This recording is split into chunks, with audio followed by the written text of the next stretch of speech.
Bonsoir, monsieur, je vous écoute. Quelle est votre histoire? Après le décès de mes parents, il a été accueilli par une famille d'accueil, par l'ami de mon père, mon défunt père. Le monsieur m'a pris en charge depuis tout petit jusqu'à ce que j'ai cet âge actuellement. Que ce soit sur le plan financier, le plan économique, le plan éducatif. En tout cas, le monsieur venait toujours à mes besoins quand il fallait. En tout cas, un jour, la relation entre père et fils a tourné au vinaigre. Bon, je m'explique un peu. Le monsieur avait deux filles. Il sortait avec une de ses filles. Bon, en cachette, quoi. Vous sortez avec une de ses filles, c'est ça? Oui, oui. Ok. Personne n'était au courant, c'était entre moi et la fille. Personne dans la maison était au courant que non, je sortais avec elle, si ce n'était que elle et moi. Bon, du coup, un jour, dans notre dispute, on avait décidé d'en parler à son père.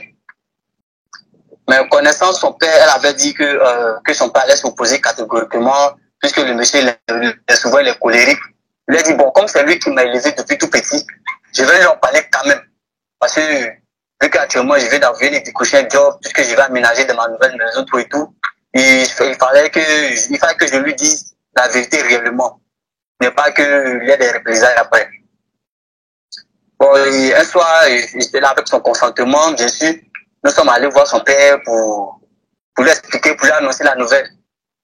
Lorsqu'on s'est dit, en père et fils, on a commencé à causer. Bon, lorsque j'ai essayé d'aborder le sujet pour lui dire, ah papa, c'est moi dit, ça fait quelque temps que je suis avec votre fille. Automatiquement, quand j'avais la bouche pour lui expliquer ce problème, exposer le problème, automatiquement, il s'est emporté, il m'a même porté main. Et il m'a même giflé. A commencé à demander sa fille, comme ça, à me hurler dessus. Pourquoi ceci s'est passé dans sa maison sans qu'il soit au courant de tout. Vraiment, ça m'a bouleversé. Il m'a même mis dehors. Franchement, je n'étais pas du tout content. C'est ce que j'ai fait. Après tout ce temps, je t'ai élevé, je t'ai nourri, je t'ai blanchi. Et c'est comme ça, tu oses me remercier. J'ai même pas eu le temps de m'expliquer, madame. Il m'a jeté dehors. Elle a dit que jamais je vais toquer à la porte pour quoi que ce soit encore. Donc, si j'ai bien compris, vous êtes allé voir le père pour lui dire que vous sortez avec sa fille. Oui. D'accord, ok. Moi, tout, c'est le dilemme auquel je suis confronté. Si je laisse la fille, avec tout ce que je lui ai promis, avec tout ce que nous avons fait, ça risque de briser son cœur et bien d'autres, voire plus d'autres même. Le monsieur, en retour aussi, vu que c'est lui qui a été mon père parce que je traversais vraiment une période vraiment, vraiment difficile. Il est arrivé, je l'ai placé au bon moment, au bon endroit, puisqu'il n'avait personne, si ce n'était que lui. Là, il ne sait pas comment faire. Soit je reste avec la fille sans le consentement de son père, ou soit je laisse tomber la fille. Mais si je laisse tomber la fille, c'est seulement dit, ça risque de briser son cœur. Son père, en retour, il ne va jamais donner sa bénédiction pour ce mariage. Oh, je ne veux pas le désobéir, je ne veux pas aussi qu'il soit fâché contre moi, puisque il a été mon père, il est mon père toujours aussi, puisque j'ai perdu mes parents. Donc c'est seulement dit, j'ai besoin d'aide, je ne sais plus quoi faire. Je ne sais pas si je dois laisser ou écouter ce que mon cœur me dit. Donc, si j'ai bien compris, vous voulez marier sa fille, c'est ça? Oui, puisque nous nous aimons. D'accord, ok. Pasteur, je vous laisse la parole. Voilà, merci. Si je comprends bien, tu as eu des relations avec la fille de votre père adoptif et qui n'était pas content du tout. Vous avez jeté au dehors et vous vous demandez s'il faut vraiment l'épouser ou bien faut laisser la fille, si j'ai bien compris. Oui, c'est exact. Voilà. Écoute-moi très bien. Alors, d'abord, je voudrais d'abord te poser une question avant de te donner des conseils. Est-ce que tu es chrétien? Je suis chrétien catholique. C'est quoi? Les chrétiens catholiques? Ok. Et voilà. Présentement, est-ce que tu es encore chez le monsieur ou bien tu es chez toi? Je suis chez moi pour le moment. J'ai posé la question pour savoir si tu es chrétien parce que tu vois mieux te répondre. Parce que le monsieur à la maison, il t'a pris petit et il te considère comme son fils. Au même titre que les enfants qui sont autour de toi, c'est-à-dire les sœurs, ses enfants comme filles. Et puis maintenant, paf, tu as eu des relations directement avec sa fille, sans voyez-vous, d'abord en cachette. Alors, pour te répondre cru, ce n'est pas bien.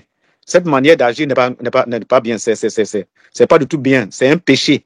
Voilà. La vie avec laquelle tu as mené avec la vie avec laquelle tu as mené avec la fille, c'est un péché. Tu ne veux pas être chez ton papa. C'est lui qui t'a élevé. Tu te couches avec sa fille en cachette. Voyez-vous. Alors que tu n'avais tout à l'heure, tu as dit quoi? Tu as bien tenu, j'ai bien noté ici. Tu as dit que tu es arrivé chez lui au bon moment, au bon endroit, et il a tout fait pour toi. Et c'est lui qui t'a nourri, qui t'a blanchi, qui a tout fait. Donc, tu n'as pas le droit vraiment de se coucher avec ta fille. Cela suppose que tu ne lis même pas ta Bible. Tu dois comprendre que dans la Bible, il y a des procédures à faire avant de se coucher avec une femme. Tu n'avais rien du tout, tu n'as rien, tu n'es pas encore, tu ne travaillais pas, il t'a pris sous sa coupe et tu vis une vie de ce qu'on appelle la vie de désordre. La vie que tu as vécue dans cette famille-là, c'est ce qu'on appelle la vie de désordre. C'est une vie de désordre, c'est une vie de péché, c'est une vie qui n'est pas bon, c'est une vie qui est condamnable, qui est une vie qui est mauvaise. Ce n'est pas bien de faire cela. Tu n'as pas le droit de te coucher avec la personne sans suivre les principes bibliques. Comme conseil, c'est ce que je te dis, demande pardon à ce monsieur sincèrement. Même si tu dis que demande pardon, papa, ce que j'ai fait, c'est mauvais. Réponds-toi, voyez-vous. C'est très important. Il a dit quoi? Il ne va jamais accorder, qu'on appelle sa bénédiction pour le mariage. Il a raison. Ce n'est pas la peine de faire en cassette, toi et elle encore, en te disant, bien si la fille dit, papa veut ou il ne veut pas, je vais t'épouser. La Bible est claire, raison pour laquelle j'ai remarqué que tu ne lis même pas la Bible. La Bible dit clairement, honore ton père et ta mère. C'est très important. Il faut les honorer. Mais ce n'est pas biologique, il faut les honorer. C'est des conseils qu'on te donne. Voyez-vous, respecte la famille. Quand on dit, honore ton père et ta mère pour que ta vie se prolonge sur terre. La Bible est claire et formelle. Donc la personne qui te reçoit, tu dois le respecter. Donc tu l'as bafouillé, tu ne l'as pas respecté. Voyez-vous, tu as fait agir tes sens, ton âme. Voyez-vous, une vie de désordre. Demande-lui pardon, papa, j'ai péché. Réponds-toi aussi devant le Seigneur aussi de ce que tu as fait, c'est mauvais. Et puis, déménage. Donc, quand tu prends ta propre maison, maintenant, tu es en mesure maintenant de te marier. En ce moment précis-là, si tu l'aimes encore, tu peux aller voir le papa pour dire, papa, voilà, tu as déjà demandé pardon, que j'aime votre fille. Là, tu peux maintenant faire les procédures de demander la main. Ce qu'il ne faut pas faire, c'est de dire que non, puisque même si la femme, sa fille, je dis, s'il est d'accord, il n'est pas d'accord, on se marie, on s'en fout. C'est encore un péché. C'est encore un péché. La vie, ce n'est pas du foutaise. La vie, c'est obéir à la loi de Dieu. C'est Dieu qui dit ta vie. En tant que chrétien, il faut comment reconnaître que ce n'est pas je m'en fous qui dit ta vie, mais c'est le fait d'appliquer les lois de Dieu dans ta vie qui fait la vie chrétienne. Demande-lui pardon parce qu'il a raison de te gifler. Voyez-vous, voici ce que je peux donner comme conseil. Pasteur, j'ai une question. Parce qu'il dit que dans vos conseils, vous dites que soit il retourne voir le père, il suit les procédures, s'il veut bien cette jeune fille. Est-ce qu'il a le droit même d'épouser la fille de son père adoptif? Mais on a vu des cas, je suis conseiller conjugal, on a vu des cas où le monsieur même était d'accord. Parce qu'il dit, j'ai élevé ce monsieur, il a pris ça comme un honneur. Il dit, là, comme tu as vu, mais ils ont vécu sans se toucher, quoi. Quand le monsieur est venu, il était directeur, il a dit, est-ce que on a vu des cas, il dit, le monsieur a accepté cela avec la joie. Il est venu, il a eu le mariage à la maison. Mais ce n'est pas le propre fils de l'enfant, on l'a adopté. Le monsieur a pris ça comme un honneur pour lui, quoi. Pour qu'on vienne épouser sa fille, pour lui, les biens restent dans la famille. Et c'était comme son beau, mais maintenant, mais c'était bien. Moi, mon conseil à moi, je considère que le papa, les gens qui sont restés dans la maison, c'est comme des frères et des sœurs. Donc, mieux vaut chercher, comment on appelle ça, ta conjointe ailleurs. Mais dans certains cas, comme on a vu, ça s'est passé. Et le monsieur a considéré comme un honneur qu'on lui rend en faisant cela. Voici un peu ma réponse. Vous avez compris les conseils du pasteur? Oui, madame Moran, j'ai bien compris les conseils du pasteur. Donc, vous décidez de faire quoi alors? Je vais essayer de réfléchir parce que je ne peux pas donner ma décision sur le champ. En tout cas, réfléchissez bien parce que c'est vraiment dangereux ce que vous faites. Suivez exactement les conseils du pasteur et puis surtout, allez demander pardon au père. Voilà, si vous voulez, vous pouvez prendre quelqu'un, vous pouvez prendre une personne âgée, allez lui demander pardon déjà Et puis, par la suite, n'hésitez pas, si vous avez besoin de notre aide, vous pouvez nous contacter en privé et nos conseils sont là pour vous accompagner dans cette démarche. D'accord? Très bien. Merci d'avoir appelé et je vous dis au revoir. Bonjour. Hein. Bonjour, monsieur. J'appelle pour participer à l'émission. D'accord. Il y a une amie qui m'a parlé de l'émission et j'ai bien voulu appeler pour avoir des conseils et vraiment pour de l'aide par rapport à ma situation que je traverse. Très bien, je vous écoute pour votre histoire. D'accord. Mon histoire, ça commence il y a 2 ans. Ça a commencé il y a 2 ans. J'avais rencontré, disons, bientôt maintenant 3 ans. J'avais rencontré une sœur à l'église et on a vraiment matché, tout se passait bien. C'était une sœur qui était dans le groupe musical et vraiment on a commencé à se rapprocher. Et finalement, avec l'autorisation du pasteur, on a décidé de se marier. Et tout se passait bien avec la famille, tout se passait bien. On a fixé la date du mariage.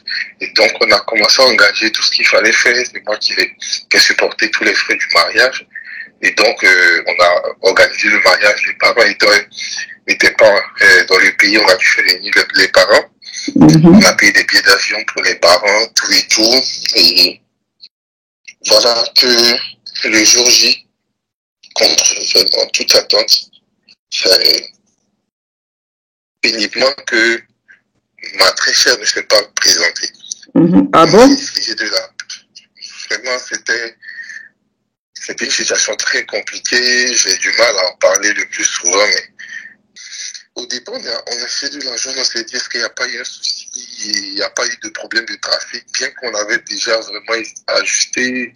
J'ai appelé la dame de compagnie, j'ai appelé elle-même, je l'ai appelée, et vraiment sans aucune suite, j'ai essayé de voir dans l'organisation, on a essayé d'appeler sa mère, mais on n'a pas eu de suite. Au point où on nous a bloqués devant tout le monde, tous les invités étaient là. L'église, en majorité, les collègues, les proches, ma famille qui a effectué le déplacement. Mais après, au départ, on ne voyait pas, mais après, on s'est rendu compte que sa mère n'était pas là, la famille n'était pas là.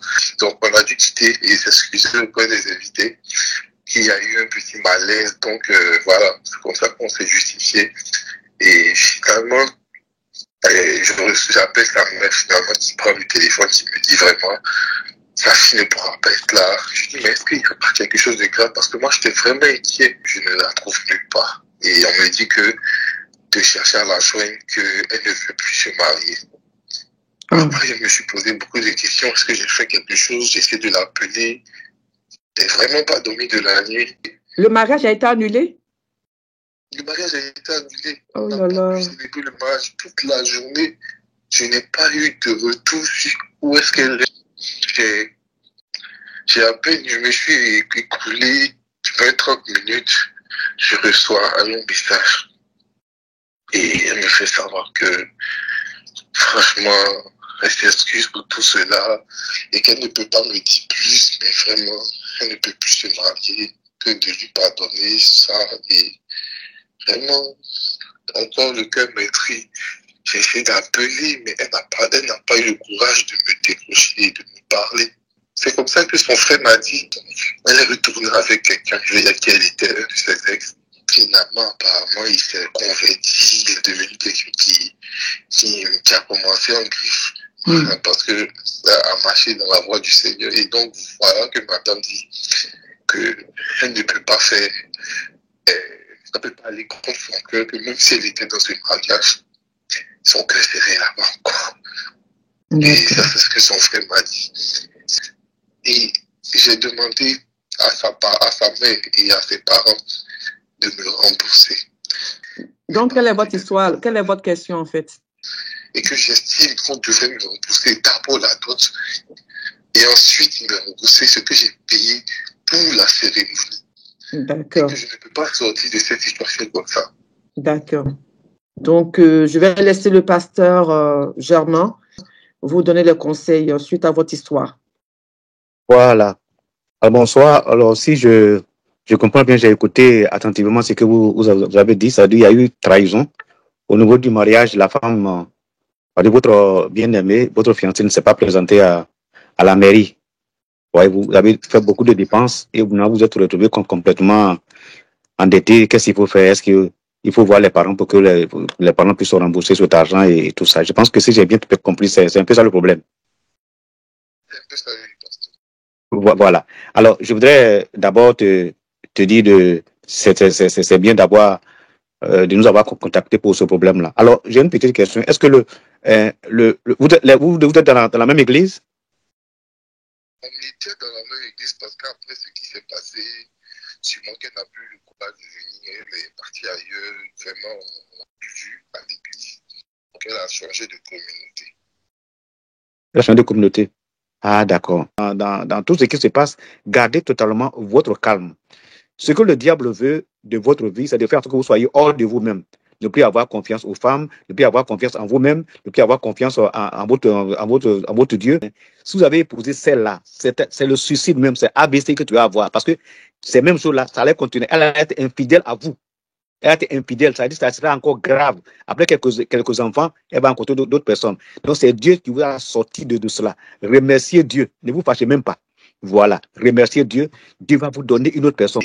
Ce sentiment de perdre tout, vraiment, c'est très pénible. Je me dis, parce que j'étais à 2 pas de partir chercher à avoir un avocat, tout ça. Et donc, j'ai une soeur qui m'a dit d'appeler à l'émission parce que comme ça, au moins, j'aurais, parce qu'elle a essayé de me dire, je lui ai dit, je pense pas que c'est ça que je dois laisser ça comme ça. Donc, j'ai dit quand même, je vais prendre un conseil de gens qui ne sont pas impliqués de près de ça, et ça va me permettre d'avoir une vision aussi de quelqu'un d'autre. Et vraiment, j'ai du mal à avoir confiance pour l'instant, mais c'est surtout, j'étais à 2 doigts de partir engagé pour procédure judiciaire parce que je veux avouer, je me dis, vraiment, c'est un peu de la foutaise parce qu'aucun même de ses parents n'est venu. Ça fait qu'ils savaient pourquoi ils m'ont pas arrêté. La veille, jusqu'à la veille, 2 jours avant, j'avais au moins la possibilité d'annuler la salle de réception. Voilà, famille, remboursez-moi amicalement, en tant que chrétien, remboursez-moi. Vous passez, voilà ce qui est passé, remboursez-moi. S'ils ne veulent pas, vous bousculez, vous allez encore réunir toute la famille, n'a qu'à venir pour que vous puissiez régler le problème. S'ils ne veulent pas que, là, c'est une foutaise, maintenant, il faut maintenant entamer les procédures qu'il faut. Maintenant, je sais que tu vas te marier après. Donc, laquelle je dis, ne te laisse pas aller, ne sois pas complètement dépassé par les événements pour que ça joue sur ta foi, parce que ça peut détruire ta foi. Or, il faut que tu te préserves pour aller au ciel. Voilà. Ok. Je pense que voici les conseils que je peux donner. D'accord. Est-ce que vous avez compris le conseil du pasteur? J'ai bien compris. Merci beaucoup pour l'écoute. Merci pour le temps aussi et puis l'émission. En tout cas, merci beaucoup. En tout cas, c'est pas facile. Merci aussi à vous. On va essayer de contacter son pasteur. Je vais voir mon pasteur parce que c'est mieux quand le pasteur il se contacte. Très bien. Voilà. Il va se contacter et puis on va essayer de voir déjà comment ça se passe et je vais surtout mettre en prière. Exactement. Oui. Et puis, on va essayer de parler de temps en temps pour savoir la suite, comment ça évolue. Si on en parlait, contactez Oran au +33 6 13 42 66 78 pour y participer. Abonnez-vous sur notre chaîne YouTube pour voir nos nouvelles vidéos en avant-première.